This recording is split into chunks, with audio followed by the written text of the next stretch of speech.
Good afternoon and welcome back to the channel. I'm here today to share with you this Beekeeper's Theme Journal. The binding is a cross between the Scholar's Ledger and Antiquarian style by Nik the Booksmith, and the kit that I used for the pattern papers and ephemera was a digital scrapbooking kit called Be My Honey, and I'll have links to all of that at the under the video. The spine is covered in fabric. I found this bee fabric, which you can see is fairly bright, at my local quilting store, and I just took coffee and coffee stained it to dull it down. And then I created what I call faux book cloth. And the way you do that is you take a piece of the Heat and Bond or Wonder Under, whatever brand you have of the fusible web, and you cut a piece a little bit smaller than your fabric. You iron that on, and then there's a backing paper that you pull off, and then you adhere a piece of tissue paper. For the purposes of the video, I used a colored piece of tissue paper because the fabric was thick enough and it wasn't going to show through. But if your fabric's thin, you definitely want to use, white tissue paper. And this is just a craft tissue, which is slightly thicker than the tissue they put around presents and that kind of thing. But this tissue paper becomes a surface to accept your glue, and the Heat and Bond kind of seals your fabric, so whatever glue you apply to this does not seep through your fabric. And a lot of people have had trouble with putting glue on and having it seep through the fabric. Another way to kind of help with it not seeping through the fabric is to get yourself one of the little trim brush rollers at your local big box store like Lowe's or Home Depot, and actually use the little foam roller to roll on the glue in a nice thin layer, and it's less likely to seep through. These are some items from Butterbee Scraps. I put a little piece of the cheesecloth here, thinking it is reminiscent of the netting that the beekeepers use. So the end paper is actually a pattern paper from the kit. There's some sewing and other things around. Besides the kit that I used, I did have a few items in here that are from the Graphics Fairy member site. And one is this set of 4 tags. And all I did was put a fabric hinge here, then glue over the hinge the other 2 tags. But there's also a magnet in between here so that it can sit on your page and hold items down, but you can flip it around and use whatever images are pleasing to you. Just a little bit of a digital collage. Created some little writing pages. This kit had some wonderful quotes about flowers and bees, poetry, and I used a lot of that. There's some Tim Holtz washi tape on some of the pages. Just a piece of vellum.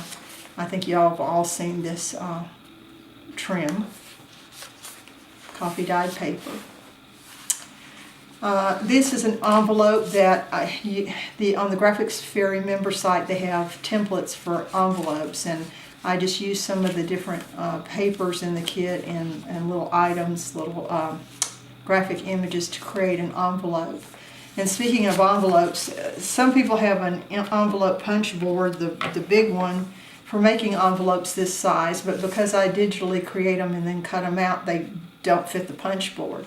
But I do find this little punch board very useful for making a little mini envelopes, and there's some of those in here that we'll run into in a little bit. So all of these little pieces of ephemera are just backed with some tea stain paper and sewn around so that they can be used to write on. And if you've watched any of my other videos, you know my style is to leave lots of writing space because I actually write in my journals. I believe this is from the Graphics Fairy site. Like I said, there's 2 or 3 things that I used for that, but all of the rest of this is from the scrapbooking kit. I know this is from the scrapbooking kit, as is this. And this is just a little offcut of the paper. These are artsy transfers, I think is what she calls them, but you know, they're like a digital stamp that you can add to your pages. Another one of the envelopes that I created with just some offcuts of the paper inside. Now this is a little flip that is a pocket, and so you can put things inside here. But it's actually, I don't use pillow boxes for anything, but on the Graphics Fairy member site periodically there's some charming little pillow boxes, and it was like, what else can I use them for? And for just a second I'm going to show you. It prints out like this, and of course there's a header on here. But what I do is I cut it out and take these edges off, and then when I fold it, I use this little white tab of paper that I've left on to close the box, or now what I'm calling the envelope. And then I use this pretty pattern part here to glue to my page. And then I have a flip that's also a pocket, and then I go ahead and do the little punch with your circle punch, so that, you know, people know it's a envelope and not a box. But I think it makes a cute little flip out and a little container, and it's just a way to use a graphic that, you know, if you've joined the members site and you've got all these wonderful things, sometimes you just need to find a different way to use them. Some more of the quotes. In here there's 3 photographs, and this is my own digital photography of bees. And these are some of those little mini envelopes. This one used a piece of the ephemera for the closure, and this bottom one has a magnet for the closure. And all you do with that is I put the magnet on this area of the envelope and then glue this over it, and the other part is behind the envelope that's now glued to the page, so it's all hidden. Did a couple of flips with the journal cards that came with the kit. Just thought that these could be put in the, you know, used it for a lot of writing, but they could be put in the envelopes or moved around in the book wherever you might need them. So I just have several of those.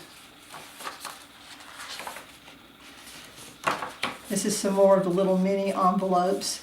I envisioned this to where you might collect seeds for plants that attract pollinators, or something like that. Here's another one of my digital photographs, and like I said, I put tea stain paper on the back so that you could write on it. A collage of various elements from the kit, and the third and last of my digital photographs.